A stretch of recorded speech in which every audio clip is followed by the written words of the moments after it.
அத்தியாயம் 420 இருளின் சதுப்பு நிலம் மரணத்தின் பூமி பாகம் 3. லாங்ஹோ சென்னின் ஆன்மீக இறக்கைகளின் உதவியால் அந்த மாபெரும் பாம்பு அவனை விழுங்க முடியவில்லை. அவன் உடல் மெதுவாக வானில் நின்று ஒரு புரட்டு செய்து இறக்கைகளை அசைத்து இடது பக்கமாக திரும்பினான். அந்த மாபெரும் பாம்பின் பெரிய தலையை கடந்து அதன் மாபெரும் உடல் பூமியில் விழுந்தது. ஆனால் வெளியே வருவது எளிதாக இருந்தாலும் திரும்புவது அவ்வளவு எளிதல்ல. கொஞ்ச நேர அதிர்ச்சிக்கு பிறகு 64வது தளபதி தரவரிசை பேய் வேட்டை படையைச் சேர்ந்த அனைவரும் தாக்குதலுக்கு மாறினார்கள். நீண்ட காலமாக ஒன்றாக போராடியவர்கள் இந்த திடீர் தாக்குதலால் தடுமாறவில்லை. மந்திரவாதிகள் விரைவாக பின்வாங்கி அந்த மாபெரும் பாம்பிடமிருந்து தூரம் வைத்தார்கள். அருகில் இருந்த ஹான் யூ உடனடியாக தாக்காமல் தனது காட்டு கருஞ்சிவப்பு வாளை உயர்த்தி மந்திரவாதிகளை பாதுகாத்தான். இதற்கிடையில் மற்ற அருகாமை வீரர்கள் அனைவரும் அந்த மாபெரும் பாம்பை நோக்கி தாக்குதல் நடத்தினார்கள். வாங் யுவான் மிக அருகில் இருந்தவள். அவளது பெரிய வெள்ளி கேடயம் தைரியமாக வீசப்பட்டு அதன் கூர்மையான முனை அந்த மாபெரும் பாம்பின் மீது கடுமையாக வெட்டியது. தெய்வீக ஆன்மா கேடயத்தின் தாக்குதல் வலிமை எப்போதும் போல சிறப்பாக இருந்தது. வாங் யுவான் தனது விண்வெளி படிகங்களை முழுவதுமாக பதிக்கவில்லை என்றாலும் அவளது தற்போதைய வலிமையால் 2 விண்வெளி படிகங்களை தெய்வீக ஆன்மா கேடயத்தில் ஆரம்பம் முதல் இறுதி வரை பதிக்க முடிந்தது, அதிக ஆற்றல் செலவின்றி. துரதிர்ஷ்டவசமாக அந்த மாபெரும் பாம்புக்கு ஆச்சரியமான பாதுகாப்பு இருந்தது. அதன் தோல் மிகவும் தடிமனாக இருந்ததால் தெய்வீக ஆன்மா கேடயம் ஒரு அடிக்கு 6இல் 1 பங்கு மட்டுமே உள்ளே சென்று பாம்பின் வலுவான தசைகளால் வெளியே தள்ளப்பட்டது. இருப்பினும் அதிலிருந்து சில இருண்ட பச்சை நிற திரவம் வெளியேறியது. வாங் யுவானின் தாக்குதல் ஆரம்பம் மட்டுமே. அதைத் தொடர்ந்து சிமா சியானின் பெரிய மெட்டல் பந்து ஒரு ஒளியுடன் அந்த மாபெரும் பாம்பின் உடலை தாக்கியது. உடனடியாக ஒரு கடுமையான வெடிப்பு ஒலி எழுந்தது. வானில் உயரே தாக்கப்பட்ட அந்த மாபெரும் பாம்பு அதன் பெரிய வாயிலிருந்து ஒரு பரிதாபமான கூக்குரலை வெளியிட்டது. சிமா சியான் தெய்வீக ஊதா மின்னல் ஆன்மீக அடுப்பின் சக்தியை தூண்டவில்லை என்றாலும் அவனது தெய்வீக ஆன்மா கேடயத்தின் அழிவு சக்தி புராண உபகரணங்களில் முதன்மையானவையாக இருந்தது. வீசுதல், நொறுக்குதல், மும்முறை வெடிப்பு. பாங் பாங் பாங். 3 கடுமையான வெடிப்பு ஒலிகளுடன் அந்த மாபெரும் பாம்பு பக்கவாட்டில் தாக்கப்பட்டு வளைந்து நெளிந்து வெடிப்பின் மையத்தில் பெரும் சேதத்தை சந்தித்தது. ஒரு தீப்பிழம்பு போன்ற சிவப்பு ஒளி கடந்து 12வது புனித காவலரின் அசுர வெட்டு சிமா சியானால் ஏற்படுத்தப்பட்ட 1 மீட்டருக்கு மேற்பட்ட காயத்தில் கடுமையாக வெட்டியது. லின் சின்னின் நெருப்பு சாப மந்திரமும் 11வது புனித காவலரின் பனிக்கட்டி ஈட்டியும் கிட்டத்தட்ட ஒரே நேரத்தில் வீசப்பட்டன. மந்திர கட்டுப்பாட்டில் உள்ள வேறுபாடு மீண்டும் தெளிவாக தெரிந்தது. இந்த 2 மந்திரங்களும் கிட்டத்தட்ட ஒரே நேரத்தில் விடப்பட்டன, ஆனால் லின் சின்னின் நெருப்பு சாபம் சற்று மெதுவாக இருந்தது. 11வது புனித காவலரின் பனிக்கட்டி ஈட்டியால் தாக்கப்பட்ட பிறகு அந்த மாபெரும் பாம்பு திடீரென நின்று பின்னர் நெருப்பு சாபத்தால் தாக்கப்பட்டது. இந்த பெரும் சக்தி பாம்புக்கு மற்றொரு அதிர்ச்சியை அளித்து அதன் உடலில் உள்ள காயங்களை பெரிதாக்கியது. இதற்கிடையில் ஒரு வெள்ளை ஒளி அந்த மாபெரும் பாம்பின் மீது சத்தமின்றி தாக்கியது. இது யாட்டிங்கின் புனித ஆன்மீக அடுப்பில் இருந்து வந்தது, அல்லது மாறாக லாங்ஹோ சென்னிடமிருந்து என்று சொல்லலாம்.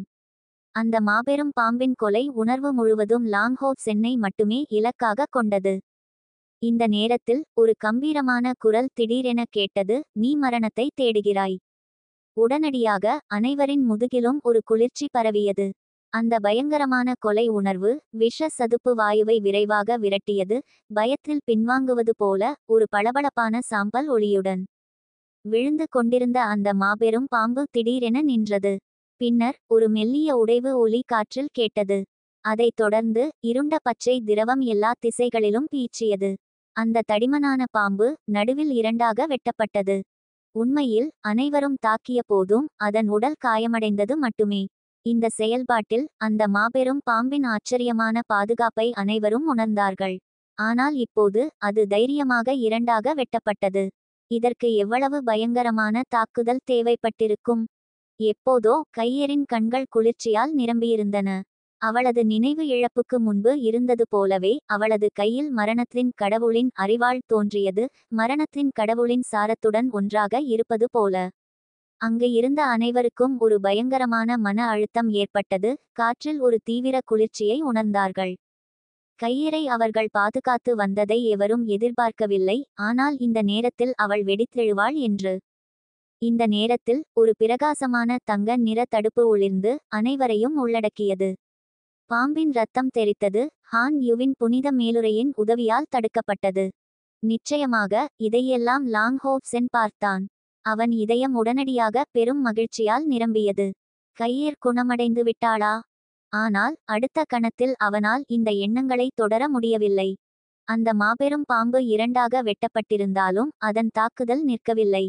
ஒரு பழமொழி சொல்வது போல, ஒரு 100 கால் புழு இறந்தாலும் விழுவதில்லை. மேலும் இந்த மாபெரும் பாம்பு இருளின் சதுப்பு நிலத்தில் எத்தனை ஆண்டுகள் வாழ்ந்தது என்று யாருக்கு தெரியும்?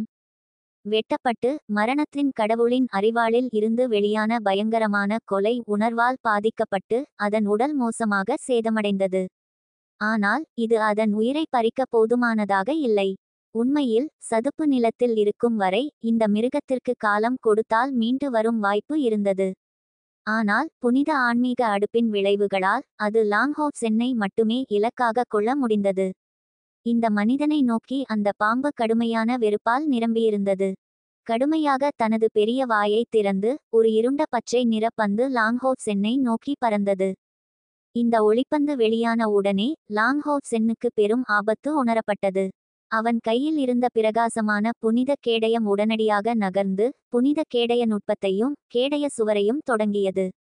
2 பெரிய பாதுகாப்பு மந்திரங்கள் ஒரே நேரத்தில் விடப்பட்டன. அந்த ஒளிப்பந்து அவனை அடைந்த தருணத்தில் அவன் பிரகாசமான புனித கேடயத்தை மார்புக்கு முன்னால் வைத்து நின்று தெய்வீக தடுப்பு. ஆனால் ஒரு விஷயத்தை மறக்கக்கூடாது. லாங் ஹோப் சென்னிடம் இன்னும் யாட்டின் இருந்தாள். அவன் முதுகில் வந்த பிறகு யாட்டின் திடீரென பல நட்சத்திர ஒளிகளுடன் மின்னினாள். அவளது கோலில் இருந்து வெளியேறினாள். உடனடியாக ஒரு ஈட்டி வடிவத்தில் ஒடுங்கி அந்த இருண்ட பச்சை பந்தை முதலில் தாக்கியது. பிரகாசமான நட்சத்திர ஈட்டி. புனித ஆன்மீக அடுப்பை விடுவித்த உடனேயே யாட்டின் இந்த மந்திரத்தை உச்சரித்து வந்தாள். புனித ஆன்மீக அடுப்பின் இழுப்பு விளைவுகளால் அவள் லாங் ஹோப் சென்னுக்கு அருகில் தோன்றி உடனடியாக பிரகாசமான நட்சத்திர ஈட்டியை வீசினாள். ஒரு பெரிய வெடிப்பு ஒளியுடன் அந்த இருண்ட பச்சை பந்து நின்றது. எண்ணற்ற தங்க நிற நட்சத்திர ஒளிகள் சிதறியதால் பிரகாசமான நட்சத்திர ஈட்டி தள்ளப்பட்டது. ஆனால் அந்த மாபெரும் பாம்பின் நிலைமையும் நல்லதாக இல்லை. அதன் விழும் உடல் ஒரு பரிதாபமான கூக்குரலை வெளியிட்டது. பாங்! புனித கேடய நுட்பத்தின் வெளிப்புற பாதுகாப்பும் கேடய சுவரும் உடைந்தன. இறுதியாக பிரகாசமான புனித கேடயம் தாக்கப்பட்டது. லாங் ஹோப் சென்னுக்கு ஒரு விசித்திரமான சக்தி உள்ளே பாய்ந்தது உணரப்பட்டது. அவனது பயிற்சியும் தெய்வீக தடுப்பின் மாயமான பாதுகாப்பும் இருந்தபோதிலும் அவன் பின்னால் தள்ளப்பட்டான். ஒரு மந்தமான ஒலியை எழுப்பி பிரகாசமான புனித கேடயத்தில் ஒரு பெரிய பிளவு தோன்றியது. அதன் மையத்தில் ஒரு விரிசல் இருந்தது. இந்த பிரகாச தர உபகரணம் இப்போது கடுமையாக சேதமடைந்தது. மீட்பு இன்னும் சாத்தியமாக இருந்தாலும் கேடயத்துடன் வரும் தன்னியக்க மீட்பு மந்திரத்தால் மட்டும் இது சாத்தியமில்லை. இதற்கு ஒரு பெரிய கொல்லன் மாஸ்டரை கண்டுபிடித்து மீட்டெடுக்க வேண்டும். அந்த இருண்ட பச்சை பந்து லாங் ஹோப் சென்னை கடந்து தனக்கு ஒரு உயிர் இருப்பது போல அந்த மாபெரும் பாம்பின் பெரிய வாய்க்கு நேராக திரும்பியது. ஆனால் இந்த நேரத்தில் அந்த மாபெரும் பாம்பின் போர் வலிமை அதன் உடல் வெட்டப்பட்டதால் வெகுவாக குறைந்தது. ஒரு எரியும் உருவம் திடீரென உயர்ந்து ஒரு ஜோடி ஆன்மீக இறக்கைகள் தீப்பிழம்புகளால் ஒடுங்கி வேகத்தை அதிகரித்தது. 12வது புனித காவலர் ஒரு கணத்தில் அந்த மாபெரும் பாம்பின் வாய்க்கு மேலே தோன்றினான்.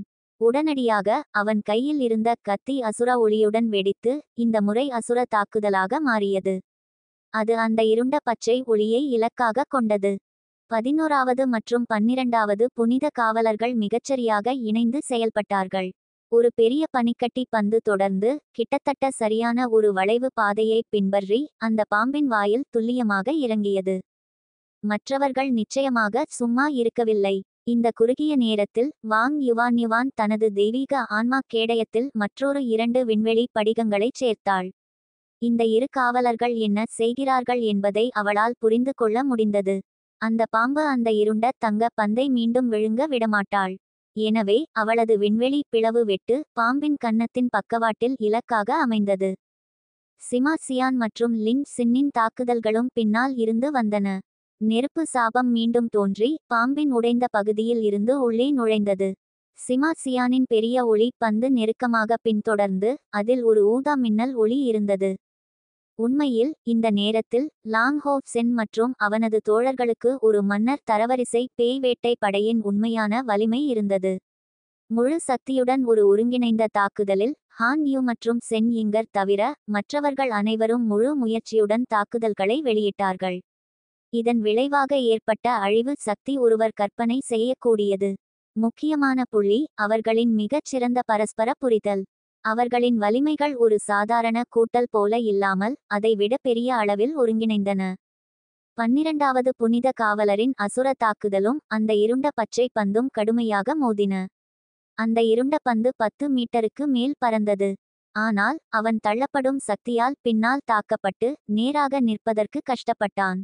11வது புனித காவலரால் வீசப்பட்ட பெரிய ஒளிப்பந்து அந்த பாம்பின் வாயில் இருந்தது.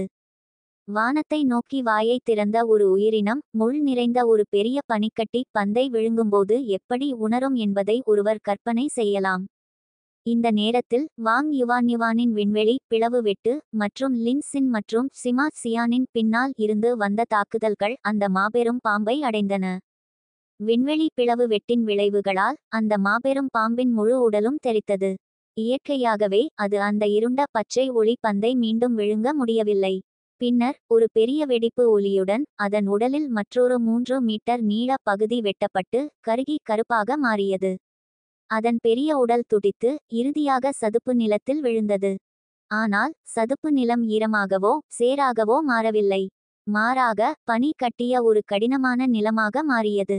பனிக்கட்டி பந்தை முடித்த பிறகு 11வது புனித காவலர் தனது அடுத்த மந்திரத்தை நிலத்தில் பயன்படுத்தினான். பனிக்கட்டு நிலம். இந்த சக்திவாய்ந்த 7வது படி மந்திரம் சதுப்பு நிலத்தை ஒரு சதுர கிலோமீட்டருக்கு அருகில் உறைய வைத்தது. இது விரைவில் கரையவும் இல்லை.